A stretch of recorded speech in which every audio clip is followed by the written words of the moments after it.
우리에게 주시는 하나님의 말씀은 히브리서 5장 1절로 6절 말씀입니다.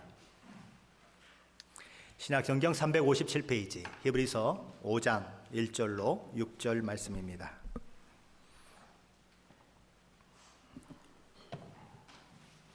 히브리서 5장 1절로 6절 말씀 다 찾으셨으면 한 목소리로 같이 봉독하겠습니다. 대제사장마다 사람 가운데서 택한 자이므로 하나님께 속한 일에 사람을 위하여 예물과 속지 않은 제사를 드리게 하나니 그가 무식하고 미혹된 자를 능히 용납할 수 있는 것은 자기도 연약에 휩싸여 있음이라. 그러므로 백성을 위하여 속죄제를 드림과 같이 또한 자신을 위하여도 드리는 것이 마땅하니라.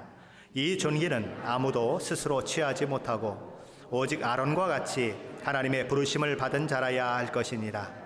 또한 이와 같이 그리스도께서 대제사장 되심도 스스로 영광을 취하심이 아니요 오직 말씀하신 이가 그에게 이르시되 너는 내 아들이니 내가 오늘 너를 낳았다 하셨고, 또한 이와 같이 다른 데서 말씀하시되 내가 영원히 멜기세덱의 반차를 따르는 제사장이라 하셨으니. 아멘. 히브리서 1장 1절 2절은 이렇게 시작을 하고 있지요. 옛적의 선지자들을 통하여 여러 부분과 여러 모양으로 우리 조상들에게 말씀하신 하나님이 이 모든 날 마지막에는 아들을 통하여 우리에게 말씀하셨으니, 이렇게 이야기하는 것에서 알 수 있는 것처럼 히브리서의 특징 중에 특징을 들라면 다른 어떤 성경보다 예수 그리스도의 그 인격과 사역의 그 집중도를 높이고 있다는 것입니다. 히브리서와 다른 어떤 성경보다도 구약 성경을 많이 인용하고 있는 이유도 예수 그리스도 때문이요. 우리의 조금 낯설기는 하지만 성막이니 속죄제사니 제사장이니 대제사장이니 하는 것들을 많이 언급하고 있는 것도 다른 이유가 아닌 예수 그리스도 때문인 것입니다. 히브리서 전체를 통하여서 여러 중요한 내용들을 다뤄가고 있습니다. 그런데 오늘 본문이 시작되는 5장부터 10장까지 우리 주 예수 그리스도께서 대제사장 되심에 대해서 아주 중요하게 다뤄가고 있습니다. 얼마나 중요할까요? 5장, 6장, 7장, 8장, 9장, 10장. 히브리서가 총 13장으로 되어 있습니다. 그런데 무려 6장, 거의 절반에 해당되는 그 부분을 우리 주 예수 그리스도의 대제사장 되심에 할애하고 있다고 하는 그것에서도 우리는 얼마나 이것이 이 히브리서 저자가 강조하고 또 강조하고 있는 사실인가를 확인하게 되는 것입니다. 왜 그렇게 우리 주 예수 그리스도의 대제사장 되심이 중요한 것일까요?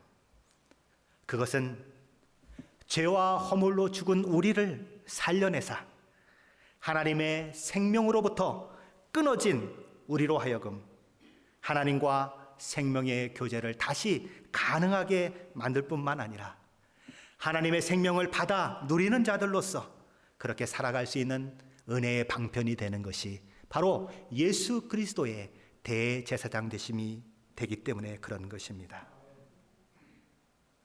이 세상에 제사장이 있고 대제사장이 있어서 이스라엘 백성들 가운데 그 죄를 깨닫는 자들이 그 죄의 용서를 받기 위해서 하나님 앞에 대신 제사를 드렸던 것처럼 하늘 성소에 대제사장이 한 분 계시는데 그분은 우리 주님인 것입니다.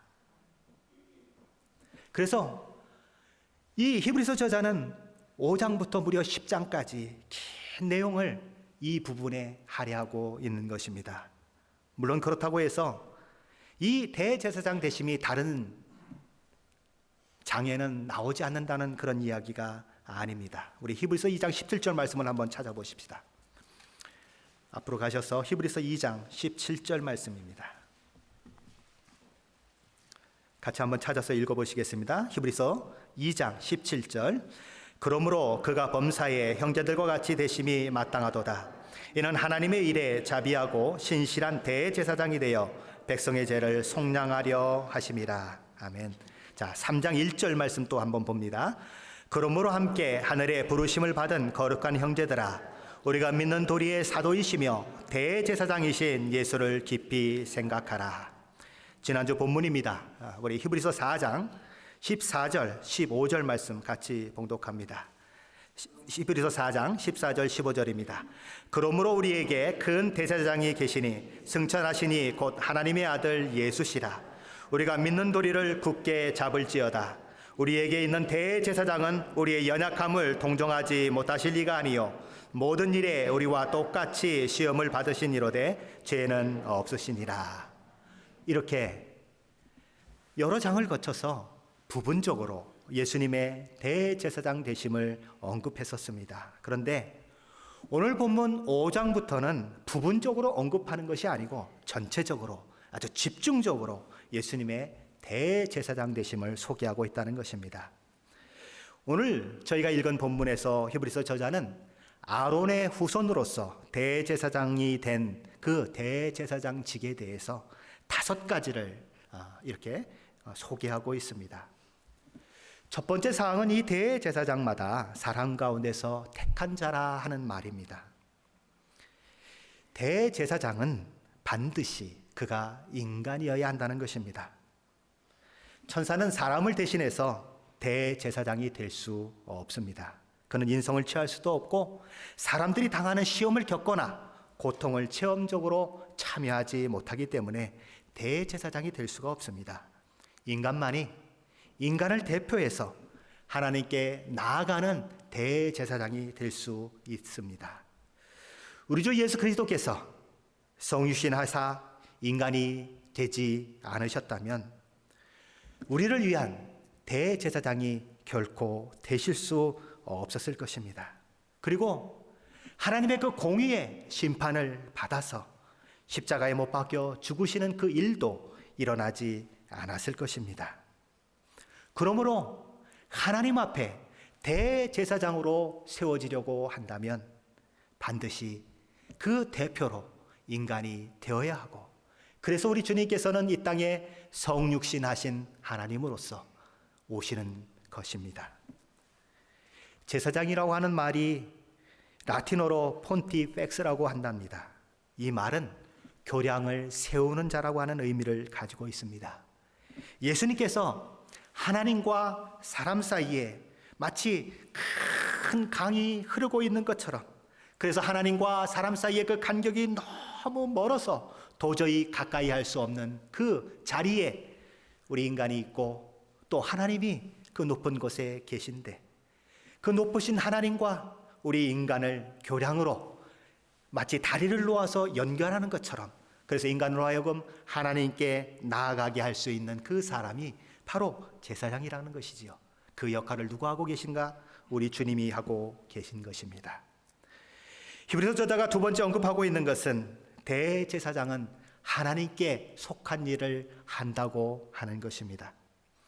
대제사장은 사람들 가운데서 분명히 취해진 사람들로서 사람들을 대신해서 하나님께 나아가는, 또 하나님께 그렇게 제사를 드리는 사람이지만 사람을 위해서 일하는 자가 아니고 하나님께 속한 일을 위하여서 일하는 자라는 것입니다.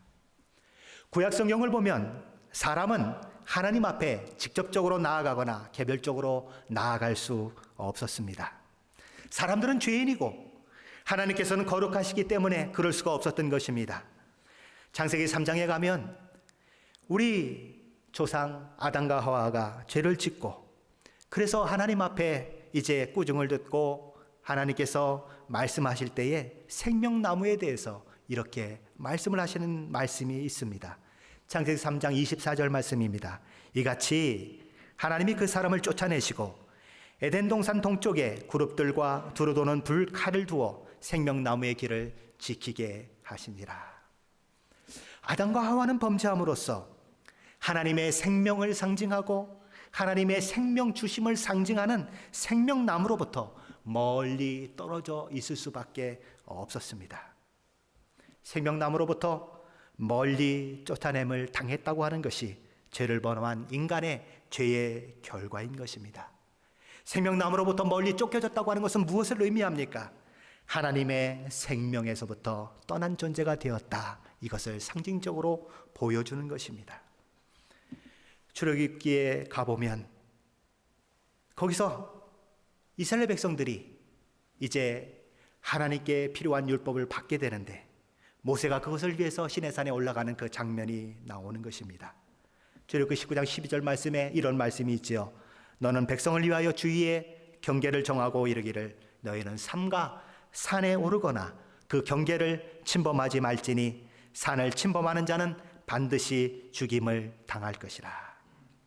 산 꼭대기에는 하나님께서 강림하여 계셨습니다. 저 산 아래에는 백성들이 있었습니다. 그렇게 서로 멀리 떨어져 있었던 것입니다. 그 멀리 떨어져 있는 인간과 하나님 사이를 지금 누가 왔다 갔다 하고 있느냐 하면 모세가 왔다 갔다 하고 있는 것입니다. 죄인된 인간과 거룩하신 하나님 사이에 메울 수 없는 큰 간격이 존재한다고 하는 것을 이 사건을 통해서 우리에게 보여주는 것이고, 이 큰 간격을 메우기 위해서 누가 필요하냐? 그것을 중보할 대제사장, 제사장이 필요하다고 하는 사실을 우리에게 보여주는 것입니다. 이스라엘에게 성막을 하나님께서 세우도록 만들어 주셨는데 거기서도 그런 일들이 똑같이 발생을 합니다. 제사장들만이 성소에 들어가고 대제사장만이 지성소에 들어갈 수 있었습니다. 이사야서 59장 2절의 말씀처럼 우리의 죄악이 우리와 우리의 하나님 사이를 갈라 놓았다는 그 기록처럼 죄로 말미암아 하나님과 인간 사이는 도저히 가까이 할 수 없는 아주 거대한 간격이 벌어지게 되었다는 것입니다. 인간이 죄를 해결하지 않는 한 하나님 앞에 가까이 갈 방법이 전혀 없는 것입니다. 그래서 하나님께서는 이스라엘 백성에게 성막을 주시고 제사제도를 주시고 제사장과 대제사장을 세워주심으로 그들의 죄를 사함받는 길을 활짝 열어놓으셨습니다. 자신들을 대표하는 대제사장이 1년에 한 번 지성소로 들어갈 때에 이스라엘 백성들은 그 대제사장 안에서 대제사장을 자신들의 대표로 하는 것으로 인하여서 하나님을 만나는 장소인 지성소에 자신들도 들어간 것처럼 그렇게 되는 것입니다. 대제사장, 참으로 중요한 역할을 감당하는 이 대제사장이 그럼 1년에 한 번만 지성소에 들어가고 마는 것일까요? 그렇지 않습니다. 매일매일 이 대제사장이 해야 하는 일들이 있는 것입니다. 그는 매일매일 성소에 들어가서 저녁 때가 되면 등불을 켜야 했습니다. 어두워지니까, 깜깜해지니까 불을 켜는 것입니다. 그리고 금향단에다가 아침과 저녁에는 향을 피워서 하나님께 그 향, 연기가 올라가도록 했습니다. 이 매일매일의 직무를 담당해야 하는 대제사장은 아주 휘황찬란한 보석들을 그 몸에 지니고 꼭 그렇게 하나님 앞에서 봉사를 하게 됩니다. 대제사장은 마치 조끼처럼 생긴 에봇이라고 하는 옷을 입게 되는데 이 에봇의 왼쪽 어깨띠와 오른쪽 어깨띠에 호마노 보석을 하나씩 달았습니다. 마치 여기다 이렇게 계급장을 달듯이 이 호마노 이렇게 보석을 양쪽에 달게 되어 있습니다. 그런데 그 호마노 보석에는 각기 6지파의 이름을 기록하게 하셨습니다. 그러니까 왼쪽 어깨에 호마노의 6지파의 이름, 오른쪽 어깨에 호마노 위에 6지파의 이름을 기록하게 하신 것이지요. 그러면 모두 몇 지파가 되죠? 12지파가 됩니다. 무슨 이야기를 하나님께서 하고 계신 걸까요? 대제사장이 이스라엘 온 백성을 대표해서 하나님 앞에 나아가는 사람임을 그것을 통해서 보여주시는 것입니다. 그리고 가슴에는 흉패를 달았습니다. 흉패라고 하는 것은 가슴에 다는 패라는 것이죠. 흉패를 달았는데 그 흉패에는 한 줄에 3개씩 보석을 달게 해서 4줄로 달게 했습니다. 그러니까 3 곱하기 4, 3, 4, 12 몇 개죠? 12개입니다. 12개의 보석이 이 가슴에 달리는데 그 보석 하나하나에 루벤 지파, 유다 지파 뭐 이렇게 쭉 해서 12지파의 이름을 하나하나 보석 하나의 지파를 기록하도록 그렇게 하셨습니다. 또 무엇을 얘기하려고 그러실까요? 대제사장인 아론은 이스라엘을 다 대표해서 이렇게 하나님 앞에 나아가는 사람이라고 하는 것을 우리에게 보여주고 있는 것입니다.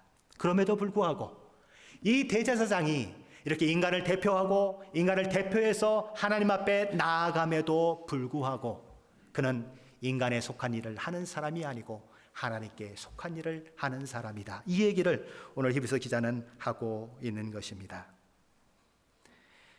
죄에 대한 심판, 죄에 대한 용서, 다 인간에게 속한 것이 아니고 하나님께 속한 것입니다. 하나님만이 심판을 행하실 수 있고 하나님만이 죄에 대해서 용서를 선언하실 수 있습니다. 그래서 하나님께서는 성막을 짓게 하시고 제사 제도를 만들어 주셨습니다. 특별히 속죄 제사를 통하여서 인간의 죄를 사함받는 길을 열어주신 것입니다. 그 하나님께 속한 일을 이스라엘을 대표해서 수행하는 자가 누구냐? 대제사장인 것입니다. 세 번째 언급하고 있는 대제사장이 예물과 속죄하는 제사를 드리는 사람이라고 히브리서 저자는 이야기하고 있습니다. 예물과 속죄하는 제사를 드리는 것은 대제사장과 제사장들이 하는 주요 역할이었습니다. 존 칼빈 선생님은 여기 나오는 예물은 여러 종류의 제사를 가리키는 것이고 속죄하는 제사는 속죄 제물을 이야기하게 하는 것이라고 그렇게 추석했습니다.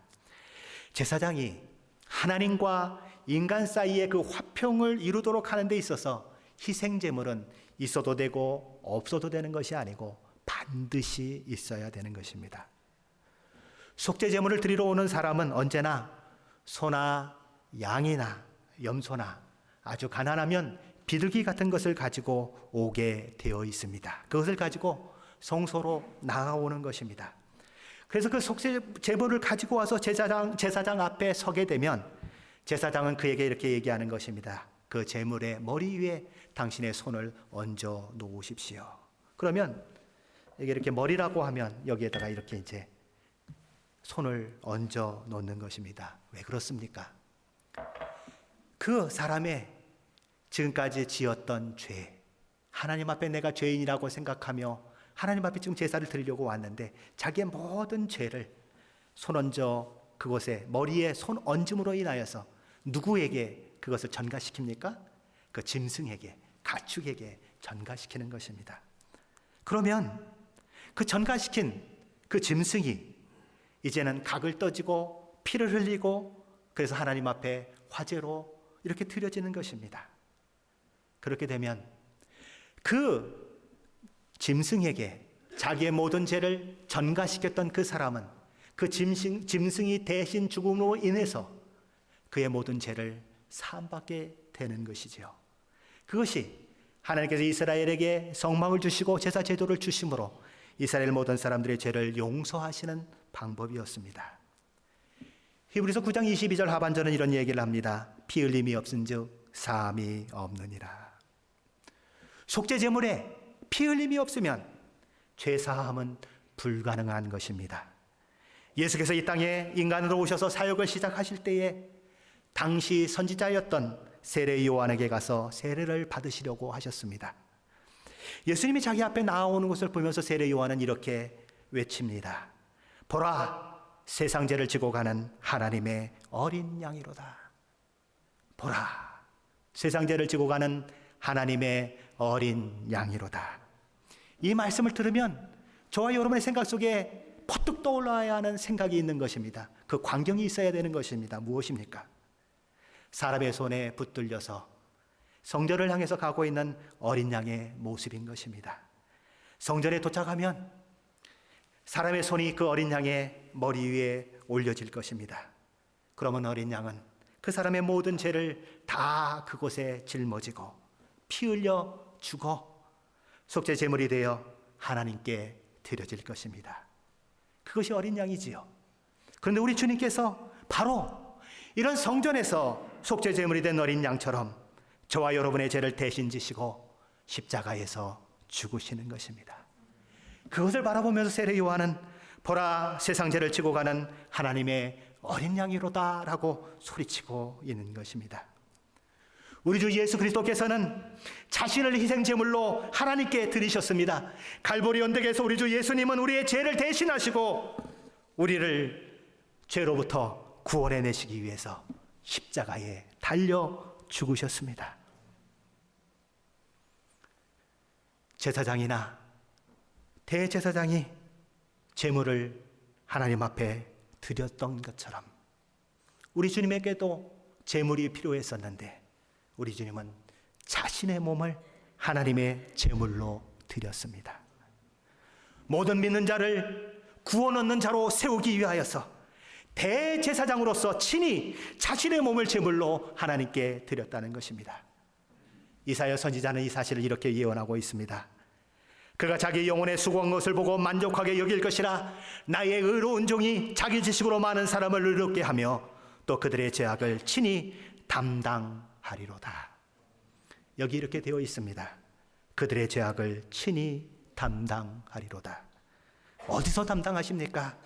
십자가에서 담당하시는 것입니다. 그러므로 저와 여러분은 오늘 저와 여러분의 모든 손을 들어서 어린 양 되신 예수 그리스도 그분께 손을 얹어야 되는 것입니다. 그러면 저와 여러분을 위해서 대신 제물이 되어 죽어주시는 그 예수님의 은혜로 인하여 저와 여러분의 모든 죄가 그분께 다 전가되고 그분이 모든 고통과 어려움과 심판을 다 당하심으로 인하여 저와 여러분은 구원을 얻게 되는 것입니다. 예수 그리스도께 손을 얹는다는 거 하는 것은 내가 하나님 앞에 죄인임을 고백하는 것입니다. 죄가 없는 사람이 뭐 하려고 어린 양을 끌고 오겠습니까? 죄가 있다고 생각하니까 어린 양을 끌고 와서 죄를 그 어린 양에게 전가시키는 거 아니겠습니까? 우리의 손을 얹는다고 하는 것은 저와 여러분을 대신하여 예수 그리스도께서 십자가에 죽으셨다는 것을 믿는 것이요, 그 십자가를 통하여 나의 허물과 죄를 하나님께서 용서하시는 방법으로 그렇게 제시하셨다고 하는 것을 믿는 것입니다. 그렇게 되면 어린 양을 하나님 앞에 제사했을 때에 구약의 성도들이 죄를 사함받았던 것처럼 저와 여러분도 죄를 용서받게 되는 것입니다. 네 번째 요소는 2절에서 언급됩니다. 그가 무식하고 미혹한 자를 능히 용납할 수 있는 것은 자기도 연약에 휩싸여 있습니다. 대제사장의 직무를 담당하는 사람은 자기가 대표하는 사람들을 향한 긍휼의 마음이 있어야 한다는 것입니다.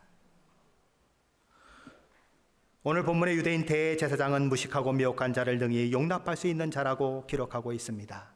잘 알지 못해서 여러 가지 것들에 의해서 미혹되어서 죄를 짓는 사람들이 있습니다.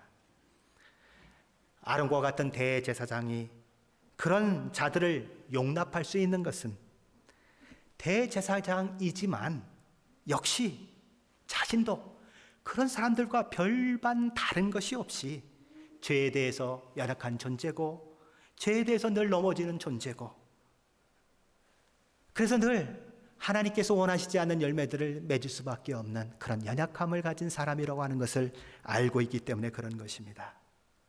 그는 시험을 받아 넘어진 경험도 있고 죄에 넘어지고 미혹에 넘어진 그런 경험을 가지고 있는 연약한 인간인 것입니다. 그래서 그는 본성적으로 자기와 비슷한 처지에 있는 사람들이 자기 앞에 나올 때에 동료 죄인들을 향한 불쌍한 마음이 있는 것입니다. 나도 그랬는데 너도 그렇구나. 그래, 우리 함께 하나님 앞에 나아가 우리의 죄를 용서받자. 그런 긍휼의 마음을 가지게 되는 것입니다. 지난주에 우리 살펴봤던 히브리서 4장 15절 말씀에서는 이런 말씀을 하고 있습니다. 우리에게 있는 대제사장은 우리의 연약함을 동정하지 못하실 리가 아니요 모든 일에 우리와 똑같이 시험을 받으신 이로되 죄는 없으시니라. 우리에게 있는 대제사장은 바로 우리 주 예수 그리스도를 말합니다.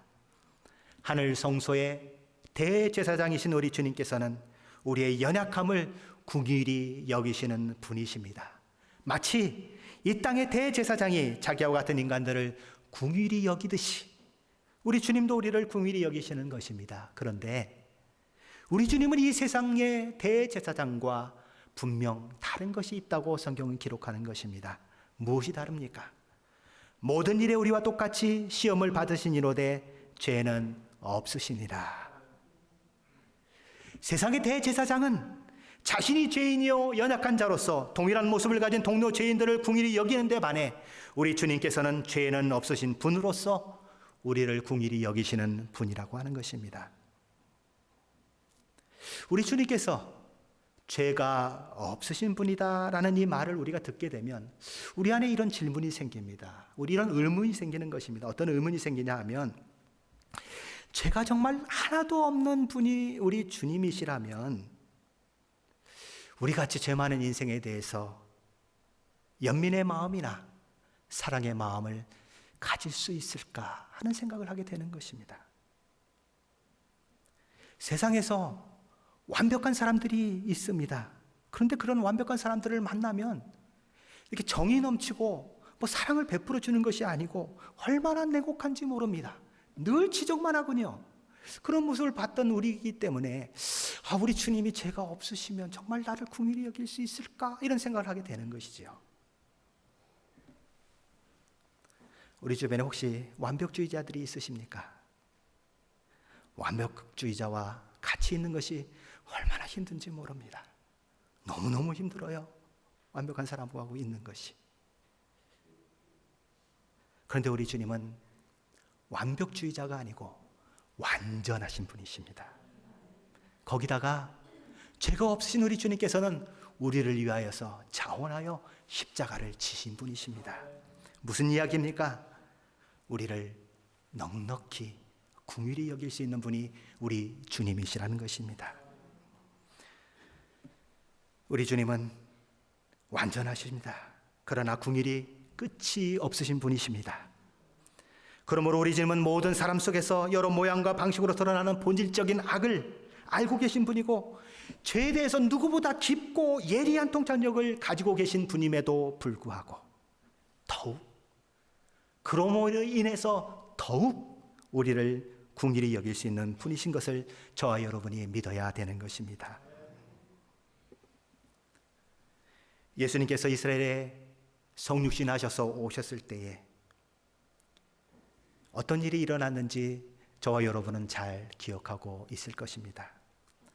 종교적으로 완벽주의자에 가까웠던 바리새인과 서기관들의 모습과 우리 주님은 전혀 달랐습니다.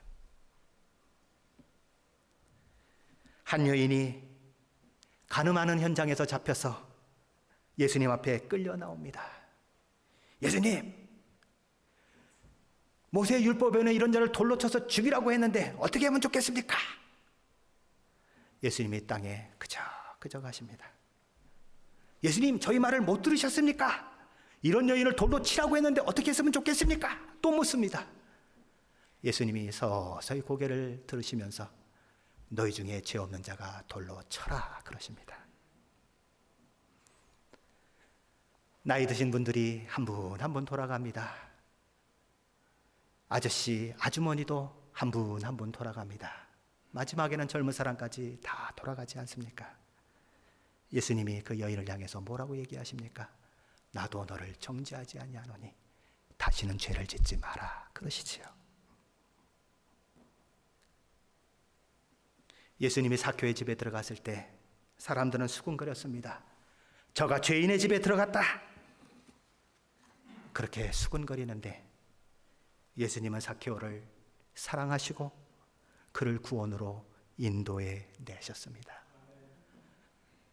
완벽주의자와 완전하신 우리 주님이 얼마나 다른가 보여주는 것입니다. 우리는 때로 우리가 가지고 있는 죄 때문에 다른 사람에 대해서 더욱 모질고 더 참지 못하고 더 냉혹해지는 경우가 참 많이 있습니다. 내가 헛되기 때문에 다른 사람이 헛됨을 보면 너무너무 화를 내는 모습이 우리 가운데 있는 것입니다.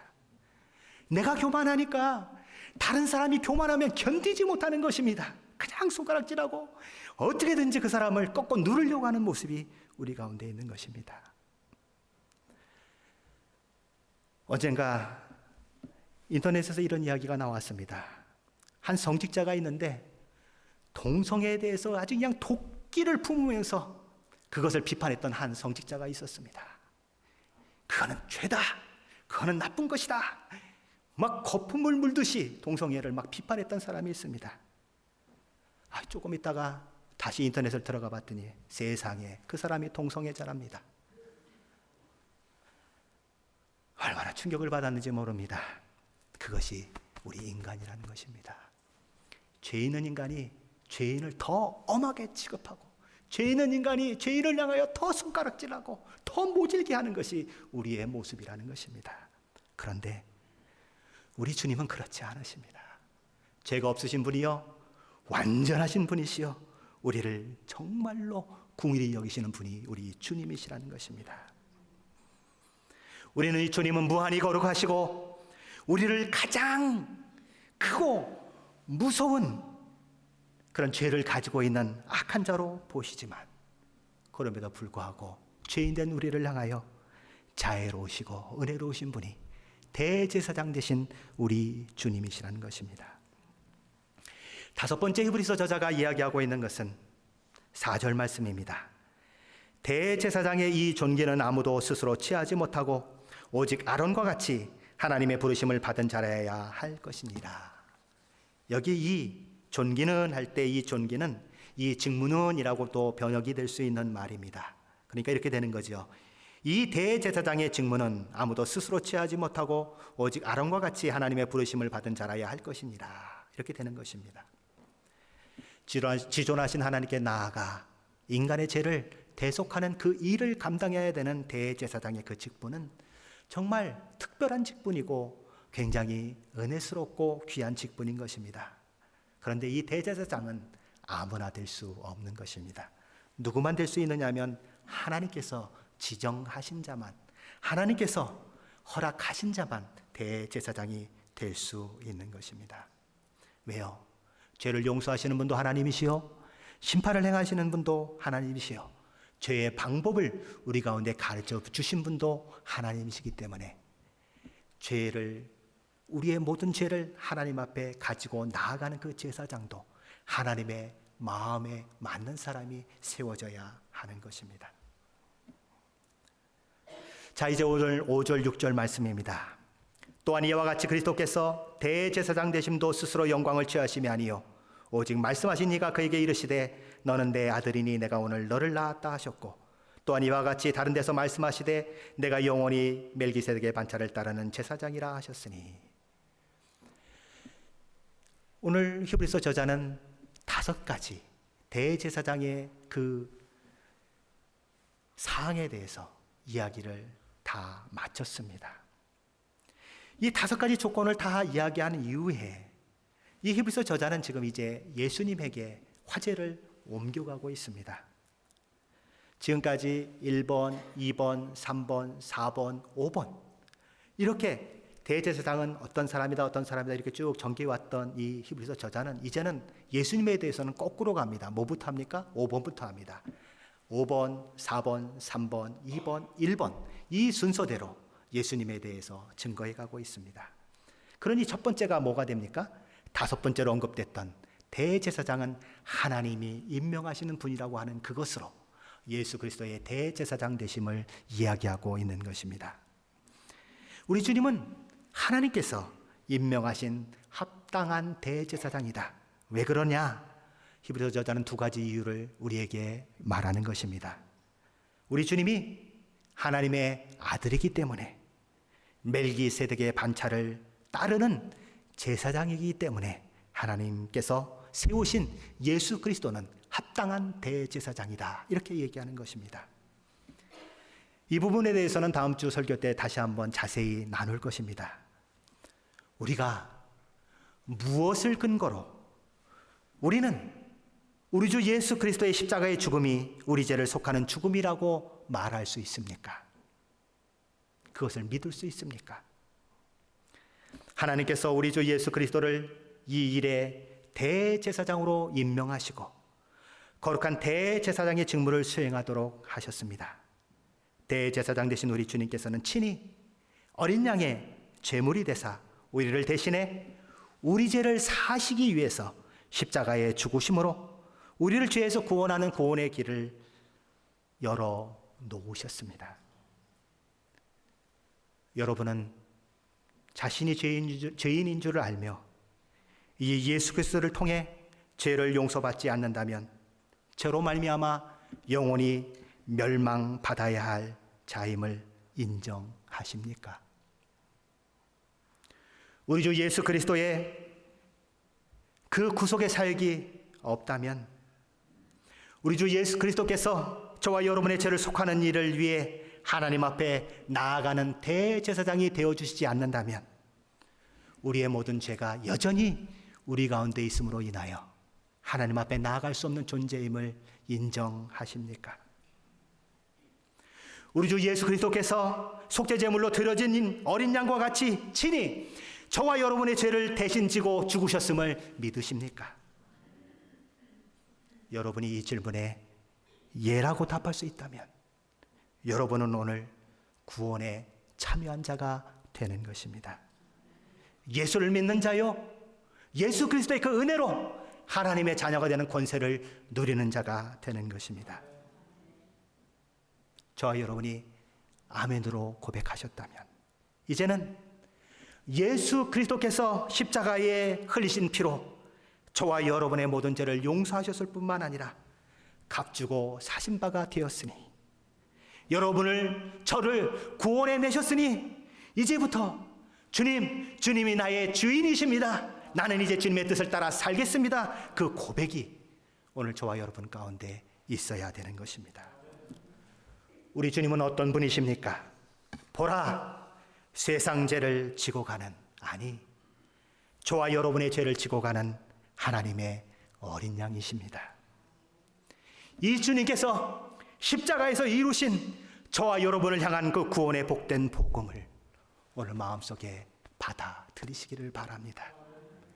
어린 양의 손에 손을 얹고 나의 모든 죄를 그에게 전가시켜 그가 속죄제물로 하나님께 드려짐으로 그 죄인의 모든 죄가 용서함 받았던 것처럼 저와 여러분이 예수 그리스도에서 그 십자가에서 제물됨을 믿음으로 받아들이며 그분께 손을 얹고 믿음으로 나의 모든 죄가 예수 그리스도께 전가되고 그분이 십자가에서 고난과 고통을 당하고 그곳에서 죽으심으로 인하여 내 모든 죄를 사하시고자 하는 하나님의 그 긍휼의 마음을 오늘 깨닫는다면 저와 여러분은 오늘 구원을 경험하게 되는 것입니다.